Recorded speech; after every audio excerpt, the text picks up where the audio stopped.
Aloha, everyone. Good afternoon from Hawaii. Welcome to our virtual talk today as part of the EWC, East West Center Research Program Speaker Series. My name is Micah Fisher. I'm a research fellow here at the East West Center, and I am your host today for our speaker series event, which convenes a regular program to spotlight some of the major issues taking place across the Asia Pacific region. Today, I'm extremely excited to welcome Dr. Krzysztof Obudzinski, talking about a really important policy. There's been a lot of interest on issues around climate change, and little is known about the United States Forest Act.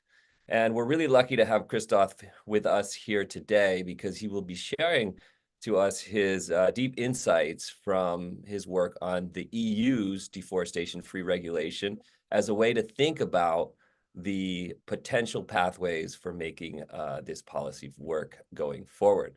So this is actually part two. We had Krzysztof with us a couple months ago on this program talking about these really important issues about climate governance, about commodities trade, about the very important trees and activities and economic initiatives that have been transforming forests and some of the most important forests for climate policy around the world.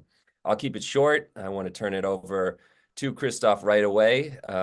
Please, the floor is yours. And for anybody in attendance, please put your questions in the Q&A function. And we look forward to having a nice conversation over the next hour or so. Aloha. Okay, thanks a lot for this introduction, Micah, and good morning, good afternoon, good evening, everyone. Let me just quickly share the screen with you.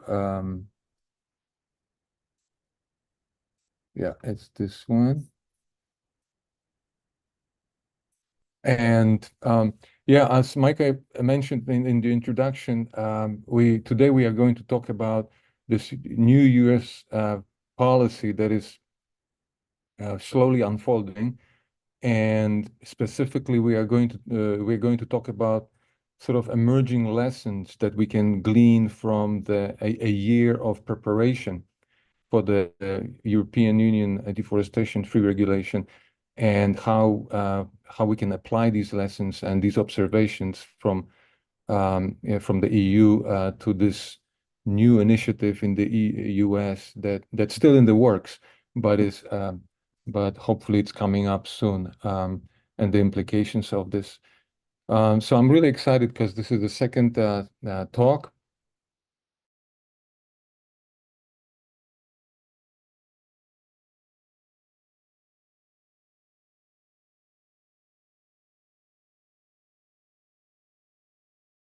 Maybe not everybody knows me.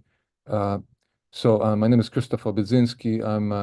I do forest governance work, and I focus on legality, sustainability, traceability issues, and policy work around it. I'm an ecological anthropologist by training. I work for the European Forest Institute, and I'm based in Indonesia. I work in Indonesia and also in a few other countries in Southeast Asia. Before joining EFI, I worked for the Global Green Growth, for the Center for International Forestry and Research, and a few similar institutions before that. So I'm happy to be here. And the reason why I'm here is because of this of RISE Fellowship, Research, Innovation, Collaboration, and Exchange. This is a great opportunity that became available, and what I'm doing as part of this fellowship is doing research on understanding the transition in the global governance of commodity trade. So we are looking at what's happening in the global on the global scene with commodity trade and the policy framework.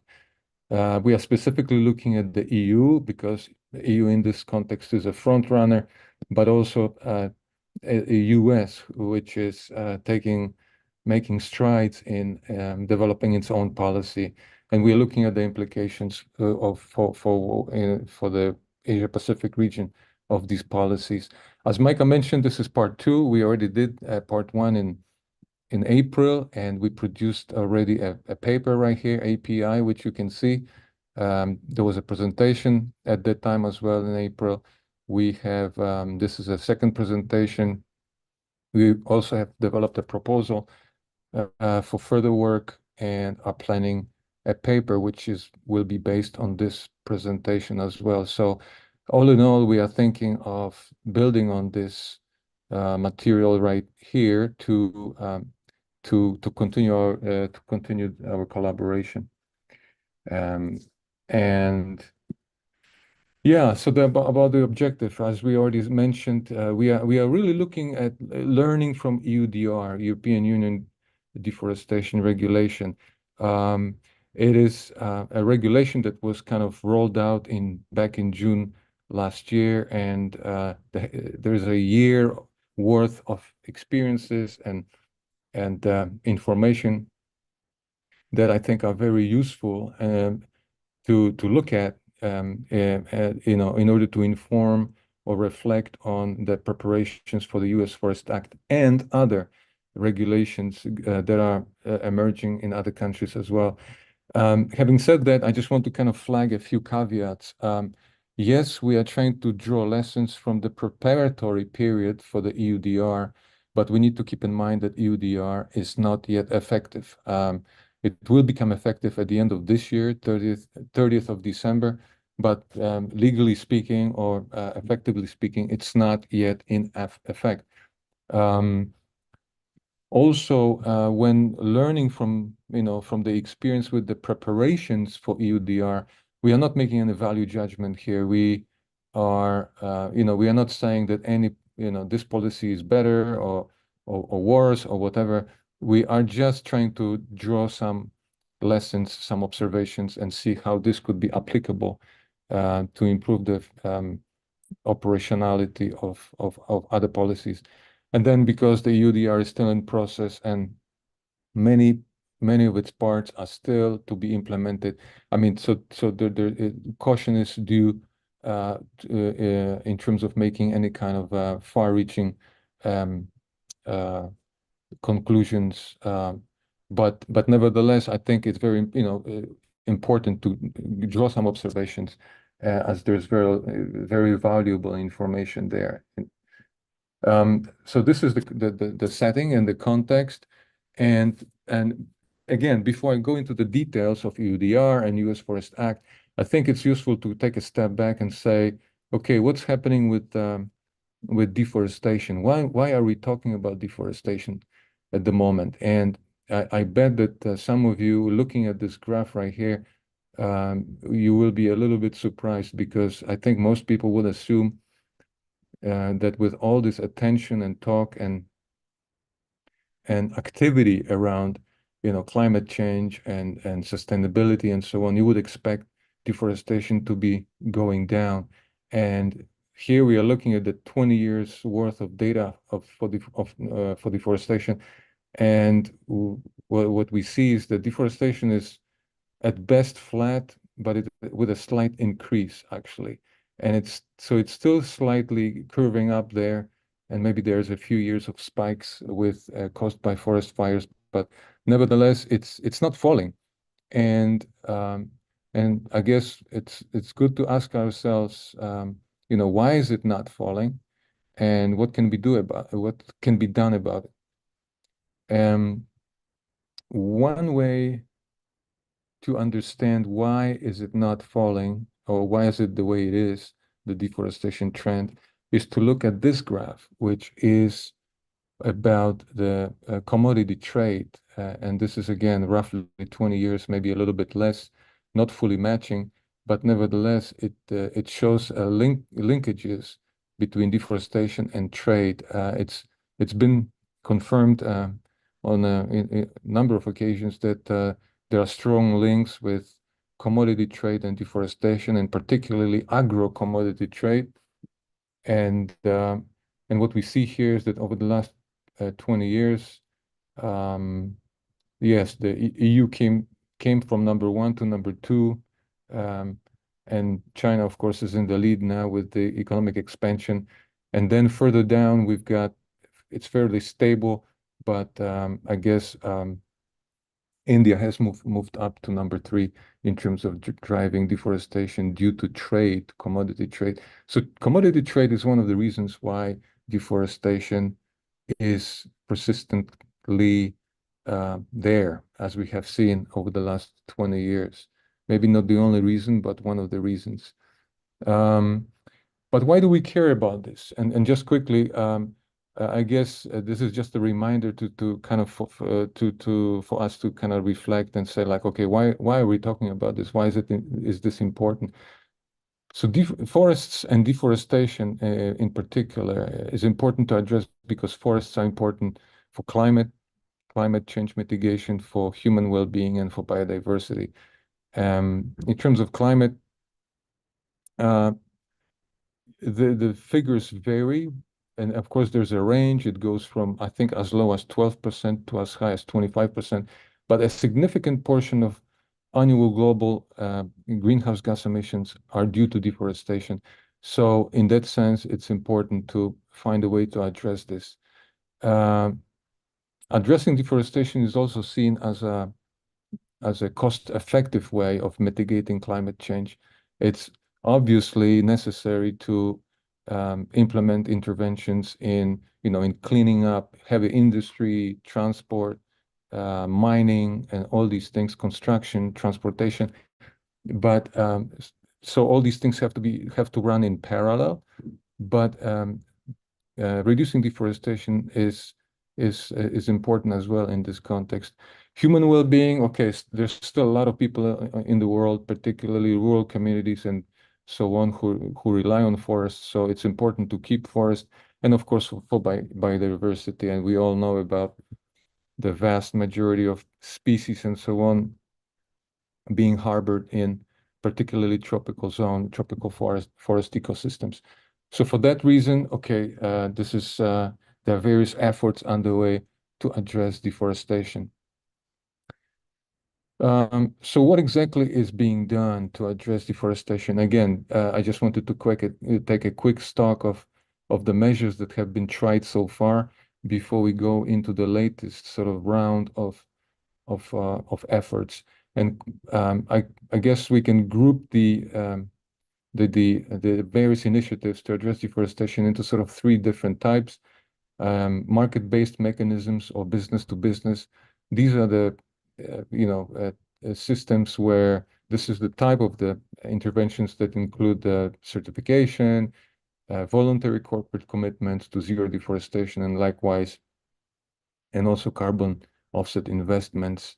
Then there are also the commitments by the financial institutions to ESG, environment, social and governance, that are also coming up increasingly as a requirement for corporate actors.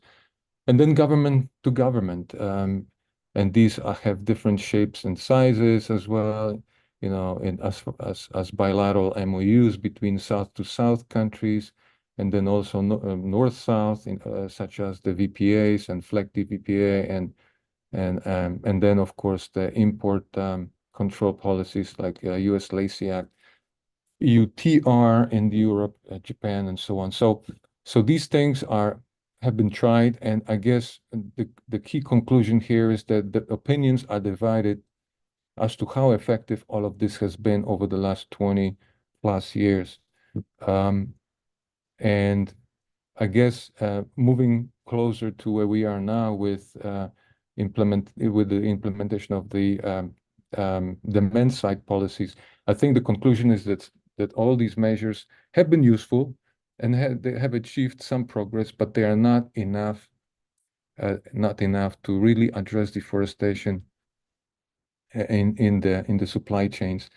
And so this is what you would hear from most, from the EU in particular. And because of that, what we see is this, and I wanted to shift to this because of this sort of emerging conclusion that the efforts to address deforestation up to now have not really reached the intended level and have not been efficient. So there's this transition to um, demand side measures and policies. And what we can see so far, and this is my interpretation, is that we can essentially see a certain grouping of these policy measures that is emerging. And I kind of group them here into three classes or three clusters: the leading ones, advancing or advanced, and then incipient ones. And of course, in the leading category, we see the EU deforestation regulation there that is going to become effective at the end of this year. We've got the UK Environment Act, which actually predates all of the other ones and is already operational. And then we've US Forest Act, which is in Congress right now and hopefully will become effective soon.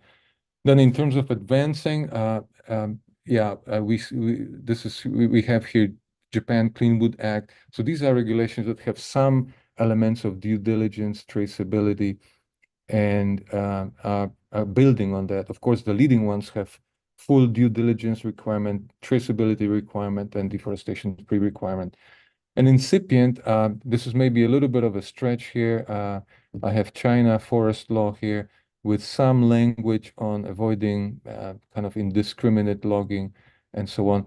But and in kind of overall scheme of things, this is what we feel, or I feel, that in terms of this trend, global trend that's emerging, and kind of a transition taking place in the number of countries with demand side regulation. Having kind of presented this background and this build-up, I now wanted to jump into a little bit more detail in the EU deforestation regulation, and then link up into into the lessons that we can draw from that for the US Forest Act and for other regulations. So quickly on the EUDR and why EUDR. So one of the primary reasons why is moving forward with the EU deforestation regulation is, of course, its exposure to deforestation. As I indicated earlier, EU is the #2 global driver of deforestation due to commodity trade. It's responsible roughly for around 200,000 hectares of deforestation every year, and it's about 15% of global deforestation. So yeah, I mean, depends how you look at it, but it's a significant chunk, and that's why EU is moving forward with EUDR. And here you can see the countries that are most closely linked to this deforestation figure. So exactly how EU is going about this? The EU is going about this by deploying EU Deforestation-Free Regulation, EUDR in short. And it's a demand side policy, meaning it's implemented in the EU, and it applies to all EU member states. It's seeking to clean up the import from deforestation and degradation of forests, and it's got a number of commodities there. And in terms of requirements, essentially all commodities and products imported in the EU will have to be legal, traceable, deforestation-free, and covered by the due diligence statement. Just a quick note here that in this process, what we observe is a shift from bilateral to unilateral approach. And I will say more about this later, but this is an important change from what was happening before. Exactly how EUDR will be implemented in 5 months' time.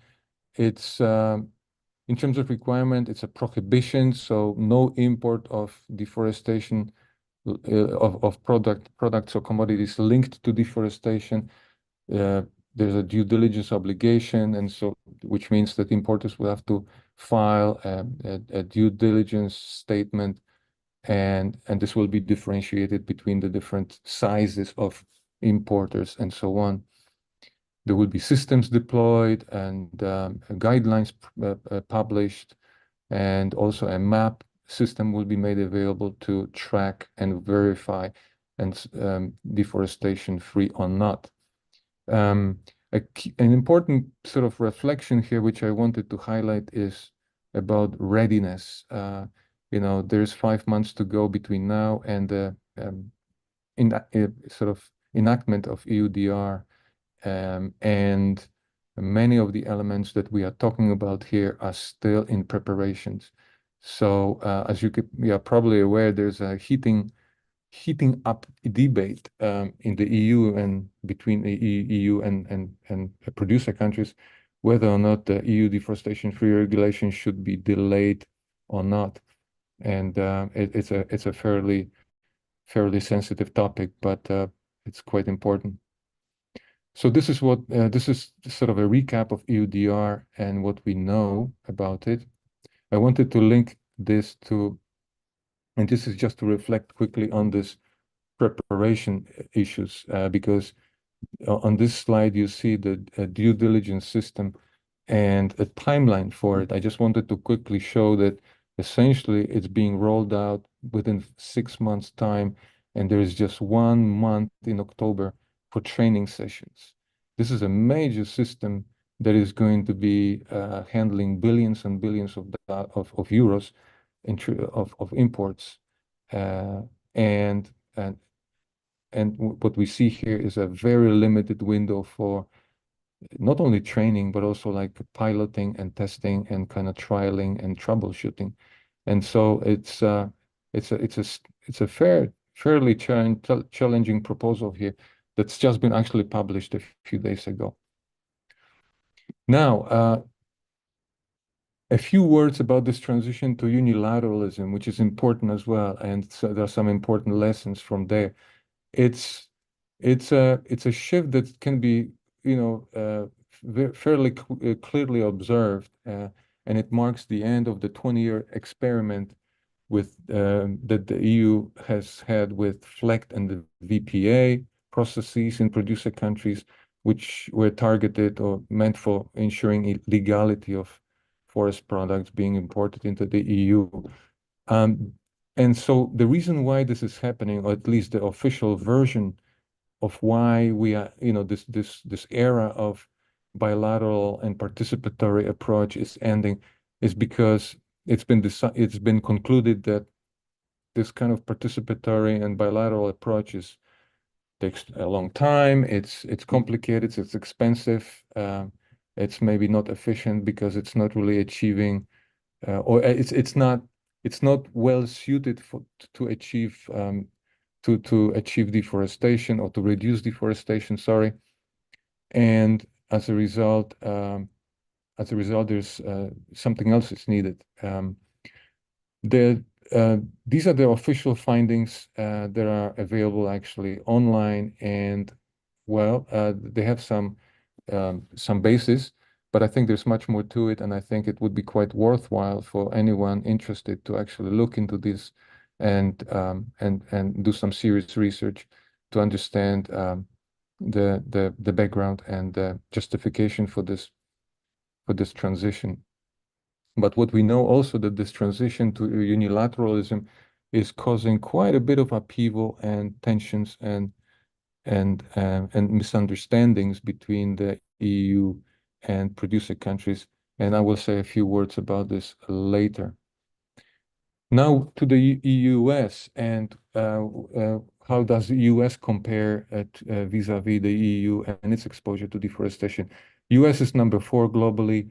It's got around 62,000 hectares of deforestation annually linked to its imports of commodities. And as we can see here, it's pretty much all about oil palm imported from Indonesia. There are a few other items from Brazil and so on. So much less, but nevertheless important, because 62,000 hectares, and if you operate in acres, just multiply it by 2.5. And so it adds up. And for that reason, it's important. So what is US doing about this? US is coming forward with the US Forest Act, fostering rule of law and environmentally sound trade. It's a mouthful, but it's the latest uh, government regulation in the US that's seeking to address deforestation. It's seeking to address illegal deforestation. It's something that's homegrown, and right here from this state, Hawaii, launched by Senator Brian Schatz. It covers similar commodities. There are many similarities, but the major difference is timber, because timber is excluded because it's considered to be covered already by Lacey Act. I will say a few words later about this.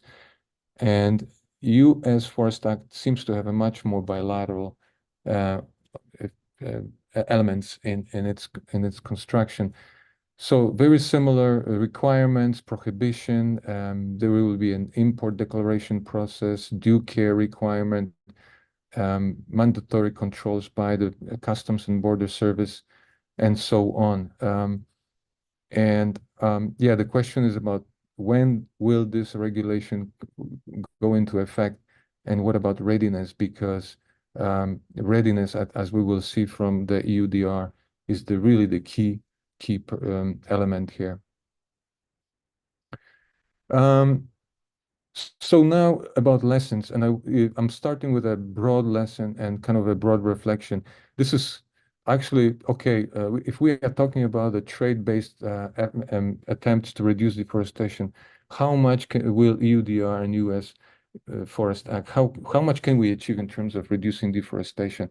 I take an example of Indonesia, oil palm and pulpwood, and I present some data here to show the area of the concessions, the area that's planted, and then remaining forest. And there's still a lot of forest there.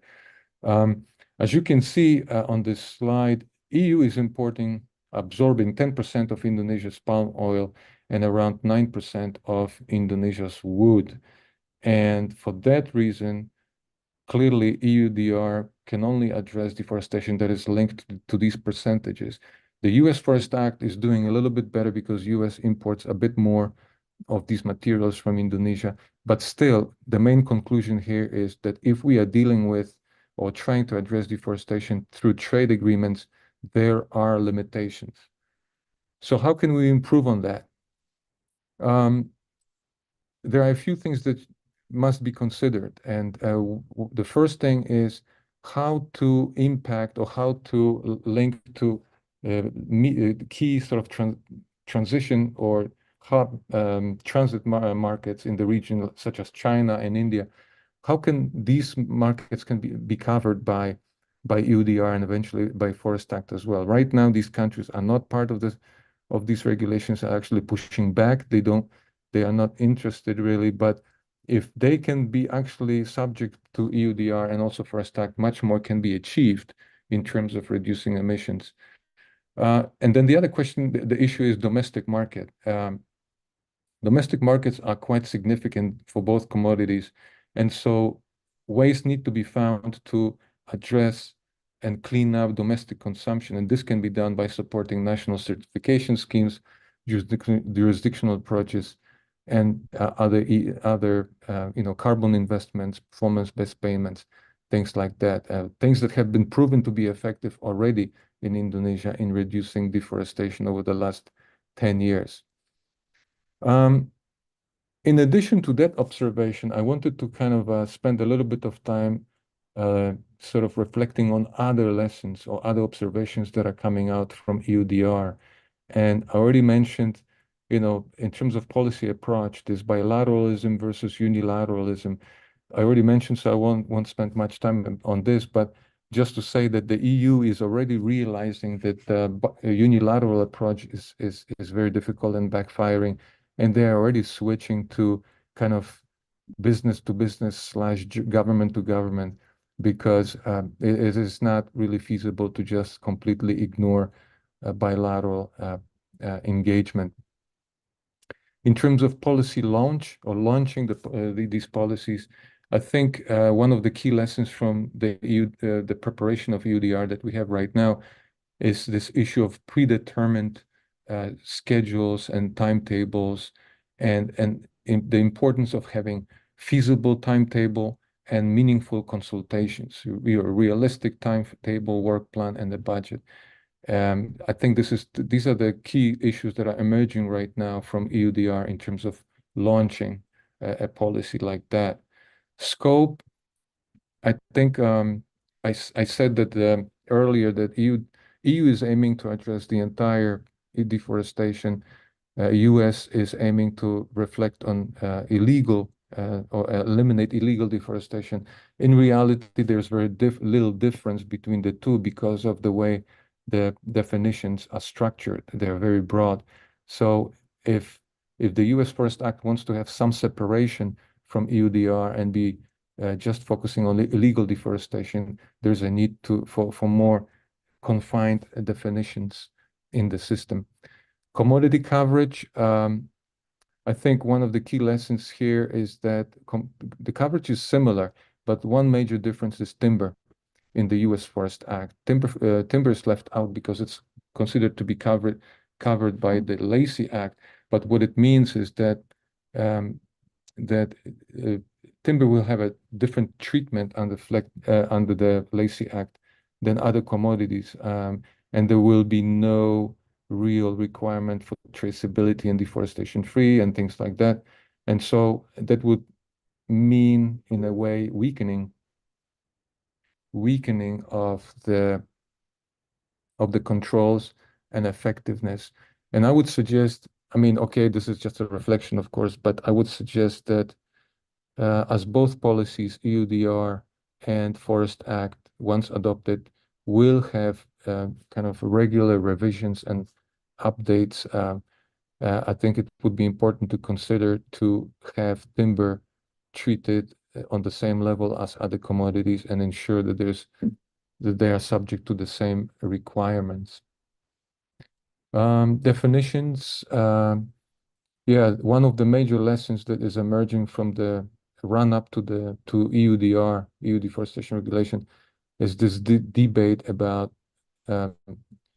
definitions about forest, about legality, about traceability. Right now, all these issues are essentially external definitions of, and they are not national. And this again is a major source of tension and pushback. So I think it's important to reflect on this and perhaps show some flexibility on maybe not all aspects, but legality or traceability, flexibility to incorporate some of the national definitions and elements that are in place. Implementation, I already mentioned that the key lesson here is sufficient lead time and sufficient resources. We have seen under the EUDR that there's a kind of a mad rush right now to finish up the key preparations and launch the system as planned. But there's also an ongoing debate whether this is really feasible and whether one should consider an extension or not consider, but like a delay in the implementation to allow more time for preparation. This is something important because under US Forest Act, all the elements that are defined are going to be implemented, and there will be sort of like a transition time of between 6 to 9 to, in some cases, 18 months to allow for the systems to work themselves out and the preparations being made. I think it would be wise to have a more lead time. Of course, policies cannot be delayed forever, and at some point you have to launch them. But what we have to hear from the EU policy is that you really need this lead time and resources and communication with partner countries, with producer countries.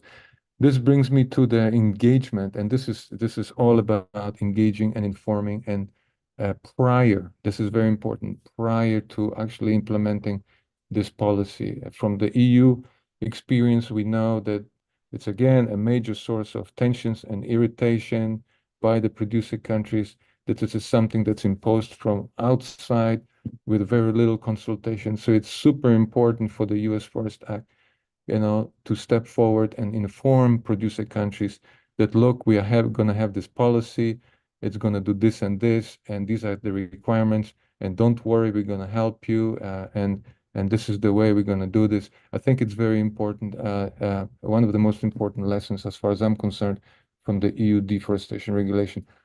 And then maybe the final point, last but not least, it's very important, transparency and accountability. Both policies, EUDR and US Forest Act, um, uh, kind of a very pride themselves on transparency, and both of them will have systems to make information available to the public and so on. But what is actually being envisioned is that a general information on the commodities imported will be made available to the public. And I think, yeah, this is fine, but this is a cause for a slight concern. And let's see how this goes, because in order to kind of make sure that these policies are credible and are continuously improved, the larger public and NGOs need access to um, detailed information, not just general information, but detailed information, to be able to verify, to monitor, to report, and to provide feedback on the operations by operations in producer countries, and on the imports that are being brought into the EU market, and also later into the US. So in a nutshell, these are my observations. The larger one relating to how much can we really achieve with the EUDR, and eventually down the road also with the US Forest Act. And then what are the major lessons that we see so far? And I'm listing here 6 from this initial preparatory period of EUDR, and how we can use that information to improve, or to avoid the pitfalls that we are seeing right now with the EU, and avoid these pitfalls for the US Forest Act and other regulations that are in preparation as well. I would be happy to answer any questions. Yeah, it's really exciting time to see these developments happen. And yeah, I look forward to your to questions and discussion. Thank you very much, and over or back to you, Micah. Great. Thank you. Thank you so much, Christoph.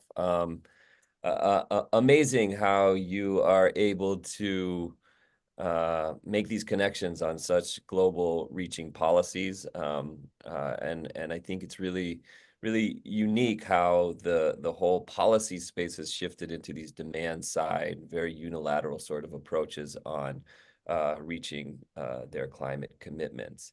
I'm very encouraged to see lots of questions. We have 4 questions that have come into the Q&A so far. So let me try to distill some of these for you, Christoph. The first is really, I think you really hit on something important, and there's 2 questions from both Marufa Buyan and Lucy Fisher, who have raised this question of illegal deforestation, especially around the definitions of it, right? What the FAO considers deforestation versus what, let's say, the Indonesian government considers deforestation are 2 very, very different things. And this is that whole devil is in the details sort of issue with this policy. But talk a little bit about deforestation, illegal deforestation, the politics of definitions, as well as linking it to this issue of traceability along the supply chain. Big question. If you want to take those, is up to you. Yeah. No, thanks for that. So I will try. So in terms of definitions, both policies, the EUDR and US Forest Act, adopt FAO definitions. So what is forest, and what is deforestation, and what is forest degradation. So these definitions are adopted from FAO because it's important to have, both policies need to be science-based. And because of that, you need to have some kind of broadly accepted definition. So um, this is still in line, and this is still more largely acceptable to producer countries, because producer countries are reporting on, the state of the forest and so on, to FAO annually. So I think this is fine, more or less fine. But what the difference, when we move to legality definition, what is legal, what is illegal, then EUDR and Forest Act are kind of diverging. Under the EU Deforestation-Free Regulation, there is a definition of what legal commodities or legal products are, and there's like 8 indicators there, and this is what needs to be. Producer countries need to meet these requirements. So this is externally sort of imposed definition of legality. Under the US Forest Act, it's different. It's a national definition, so it's up to the national circumstances to decide what is legal, what is not legal. Um, um, However, so that's for the legality, and then of course traceability is uh, again prescribed largely from outside. So we've got, under the EUDR, traceability refers to being able to trace the product or commodity all the way to the harvesting plot, as they call it, of if it's harvesting plot, which is, if it's less than 4 hectares, it's just a geolocation point. If it's more than 4 hectares, it has to be a polygon. Under the U.S. Forest Act, it's not defined that clearly yet, but it's supposed to be traceability to the point of origin. And what is meant by the point of origin is supposed to be defined, as I said, once the regulation is enacted, there will be a transition time which will allow for these details to be clarified. I venture to say that these are important details, and I think, again, for me, more lead time is needed for US Forest Act to clarify some of these important definitions. I guess maybe that's it for the time being on that. Okay, two quick clarifying points. To what extent is fire part of this question of illegal deforestation? There's been 2 comments on that. And the other is, can you clarify what stage the U.S.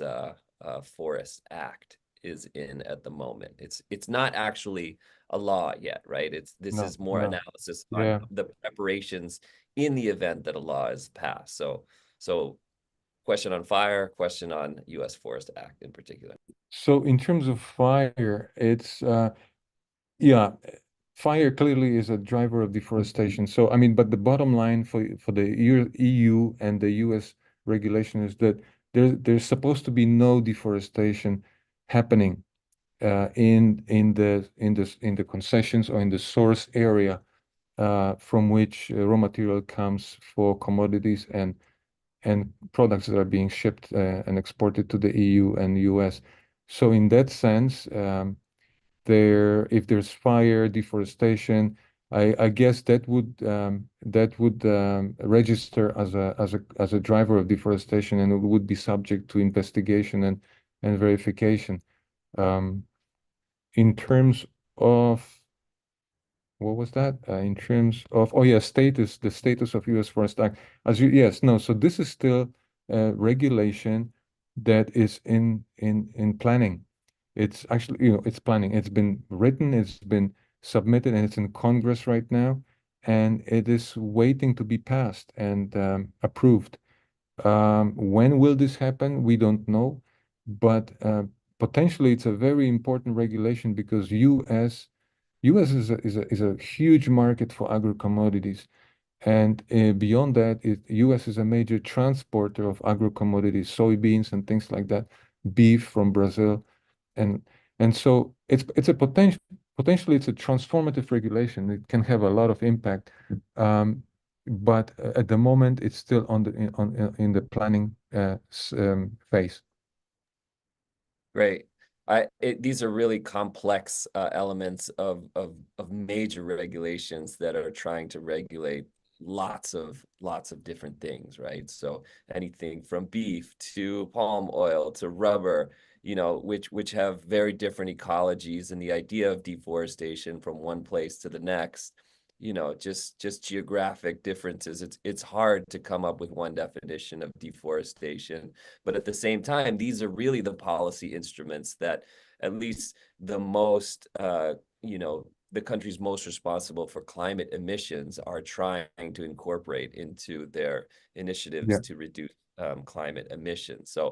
So these are all initial stages. I think a lot of people still have these questions about definitions. So if people have more specific questions about those issues, about monitoring and traceability, please do ask them. I want to switch to a set of questions now that have really tried to understand the who of this policy, right? So, for example, this is a question from T. Hua Pam. To meet EUDR, importers need to provide documents of commodities that don't cultivate and forest land. The question is, do these documents, do they apply to communities, companies, groups? And how does each household, for example, at the plot level, have to prove that that commodity that gets sourced into the global market has fulfilled its requirements? Alongside that, there's a question here from Ingeborg Maranto. Why is South and Central America included in the report or not included into the reporting? So if you could take those questions of who's in, who's out, and what these sort of documents and requirements apply to, that would be great. Okay, so maybe I'll tackle the first half of the first question in terms of requirements to report and on the traceability and how it applies to different parties involved in the supply chain of commodity supply chain. It's as far as EUDR is concerned, this requirement of traceability applies to everyone. So whether it's a large company, small, medium, whether it's a farmer, whether it's a commune, I mean the idea is that basically for each commodity, and we have oil palm, timber, rubber, coffee, cacao, and derivatives. Basically, the actors in these supply chains need to kind of map out their supply chains. It's whether it's business to business or whether it's supported by the government or both. This is the transition, and this is the real change that we have right now with these demand side policies, which require that supply chains have to be mapped out and have to be traceable. And it has to be possible for a consumer or importer in the EU that receives the product to be able to know, okay, where is it coming from? See it on the map and say, okay, is it causing deforestation or not? Of course, it presents a lot of challenges because we know about capacity issues, cost issues, funding issues, technical issues, and we know that farmers are particularly exposed to these challenges and have difficulties with them. What we know, as I mentioned earlier, is that in terms of these plots of land under the EU regulation, if the area is less than 4 hectares, then you only need one geolocation point. You don't need any kind of polygons or maps, things of that nature. So for many smallholders in Asia, land holdings are usually less than 4 hectares, and so it's going to be geolocation points. whether or not it will be possible for, let's say, farmer groups or communes or cooperatives or things of that nature to kind of do it together. This remains to be seen. I mean, this is something that I think a question that has been floated a number of times, and it seems that potentially in the future, and particularly if this cooperatives have like a legal kind of a basis as a unit, possibly it could be done at the corporate, or how do you say, the commune level, rather than per individual farmer, to simplify things. But at the moment, I mean, it remains to be seen. On the second part, I didn't quite understand it, Micah, because Central and South America are not being left out. They are definitely part of the, um, they are part of the important part of the commodity chains for cocoa, for rubber, for beef, and other things. And so, yes, there's a dispute or kind of tight discussion going on between Mercosur, which is the economic sort of body for the Central and South America, and the EU. But as far as I understand, all these countries are, or whoever is importing or exporting products to the EU is going to be subject to this regulation. Yeah, thanks. That was my assumption as well. So Ingeborg Maranto, if you want to have a follow-up question on those issues. And my understanding also is recently that, from a trade policy perspective, that, global South countries, whether Southeast Asia, Africa and South America have really worked together to talk about the inequalities that are present with these demand side sort of policies. A lot of the politics that we see in the news about these demand side policies are around those trade agreements and frankly more turning into trade wars between regions and talking about the fairness of these issues. But I think that's covered a lot in the news. I'd like to very quickly get your perspective on the issue of the actors that are often overlooked in this process, which are the middle managers, the implementers. You have these insights into the people who are required to deal with these things on the day-to-day process. Could you talk a little bit about the line ministries or the agencies that are on the ground and what their input onto these sort of regulations and what the changes could be in terms of the possibilities of reducing deforestation in these places? Yeah, so thanks for that. In terms of responses in producer countries to these new demand side regulations like EUDR, it's from what I've seen, it's kind of a two-pronged approach. At the higher sort of diplomatic level, there is of course tough talk and negotiation and initially rejection really, and a lot of tension there, and this sort of process is still going on to some extent, although it's softening a little bit. At the lowest sort of line ministry practical level, at sort of the ministerial implementation, policy implementation level, there's a more pragmatic or practical approach where the main objective is to ensure that the trade and exports continue uninterrupted because it's important for the economy. So line ministries are basically getting ready to kind of respond and meet and find ways to meet these requirements, while high-level diplomats and policymakers are still trying to negotiate the best way out of it. Not out of it, but the best way forward. Because I think there's a realization that, yes, some actors both in the government and also private sector are hoping that these regulations will still be delayed because of the readiness and preparation issues. But I think most of them realize that this is something that's really coming. It's not gonna, even if EUDR is delayed by a few months, okay, let's say maybe 6 months or whatever, what difference does it make? I mean, is 6 months, is it gonna make anybody any happier? How much is it gonna help you? It's um, it's and I think also, going back to my slide on these groupings and on all on this global trend, I think this is what we see is something that is just going to continue, and it's not going away. It's the climate change mitigation urgency is there. It's there are targets and there are commitments that have been made and need to be achieved.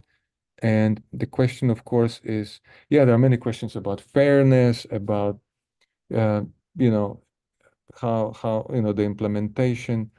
But I think these things are here to stay. So then just one word about private sector. Private sector is much more practical about these things. They just want to make sure that business doesn't suffer too much. And from what I've seen, like let's say exporters in Indonesia, they are working on plan B. Yes, they are counting on the government to come up with systems to help them meet the traceability and deforestation free, but they're also working on their own sort of backup systems. They are mapping their supply chains and just kind of like trying to get ready as much as possible. Of course, it varies because, you've got large, medium, small players. So again, capacities and resources come into play. But this is what I've seen is happening. Okay, great. I'm enjoying the level of engagement and questions here. Really, really great questions. I want to focus on, we have about 3 minutes left. I want to focus on two final questions in turn. The first is from Ming Li Yang, and I think this is a great way to contrast, for example, the EUDR and the U.S. Forest Act, one that's being implemented or coming, that's passed law, that's going into implementation stages very soon, and U.S. Forest Act, which is still conceptual, still to be negotiated in the U.S. Congress. How have EUDR consultations taken place, especially with these producer countries? Ideally, who are the stakeholders within the producer countries who should be consulted? How do you engage with, for example, government, private companies? You touched on that a little bit, but people who live in and around forests, the broader public. How would you respond to that question? No, so this is very important, and thanks for this question. This is one of the most important issues, awareness and information sharing prior to, kind of launching any, this type of policy anywhere. And so how is it in terms of EUDR? It's it's from the EU, they say that they have done a fair amount of outreach virtually, and they've done it. Yeah, they have their numbers in terms of reaching out to stakeholders, and having online consultations. But I think there's a general consensus among various, both in the EU and in producer countries, that it's simply been not enough. It's not sufficient. And it's late in the game because I think the key point is that as soon as this kind of thing gets underway, it's important to inform uh, and coordinate with producer countries and stakeholders to understand, to avoid misunderstandings and tensions and apprehension. Um, what we see now is that, okay, the level of understanding about this EUDR in producer countries is increasing, but it's still very limited. It's still at the sort of farmer level, rural areas. There are people, it's extremely low. And I think also, and it doesn't apply to the producer countries only. Within the EU itself, we know because we had some. I mean, I've been following some consultations on the EUDR in Spain lately, and there are many importers, companies in the EU who are barely aware of what EUDR is and what requirements are. And 6 months before it hits them, they still don't know what it is and how is this going to happen.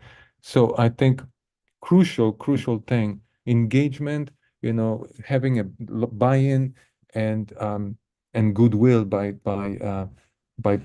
stakeholders. I think it's huge, and it's very important to avoid tensions later on down the road.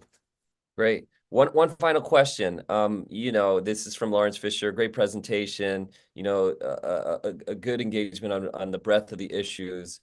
But somewhat surprised that there's no mention of another global UN-sponsored initiative, Red Plus, right? There's been tons of research about Red Plus. Red Plus is very, very much related to these issues, related to capacity building, MRV, social safeguards, role of government, all of these things. Seems like there'd be a lot to reflect on there, and how would that potentially apply to the issues that you're talking about here? Yeah, so in terms of Red Plus, I think it falls into this category of interventions that have been tried uh, and are still there. But I think there is some kind of understanding that um, these approaches have not been fully or entirely effective. That I think there have been some studies lately also showing that some of these carbon offsets and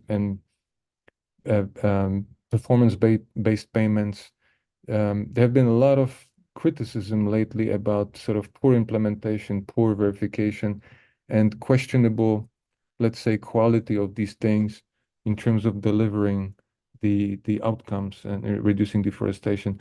So I think inadvertently or not, EUDR, sorry, not EUDR, Red Plus has kind of suffered a little bit from that, and I think is still there, but it's my understanding is that basically there is kind of, yes, we need to continue with these with Red Plus and with everything else, but we need something else to actually get us over the hump and get us closer to this, to the 2030 target for deforestation-free trade and further, the carbon neutrality and those things further down the road. So that's my understanding on what's happening with EUDR. May not be fully complete, but this is what I know. Great. Thank you so much. We're out of time. Thank you, Dr. Krzysztof Obudzinski, for a wonderful talk. These issues of climate change and how states, countries are regulating these sort of issues related to greenhouse gas emissions globally, and the issues around deforestation and forest degradation, the impacts to communities, the impacts to global trade, across the supply chain, the complexity of it. We've only had an hour here, but I hope all in attendance have gotten some further insights into these sorts of issues. Please do stay tuned for our future publications on these issues. Look forward to seeing what the further analysis looks like. And thanks so much for your presentation today. Again, this has been the EWC Research Speaker Series. I just want to also acknowledge that next week on July 31st from 11 a.m. to 12 p.m., we will have another in our series entitled The Great Power Next Door, which is a presentation by Dr. Ji-Young Lee. For those who are active on our social media, please stay tuned and make sure you catch our next speaker series. Thanks again, Krzysztof, and all the best. Aloha.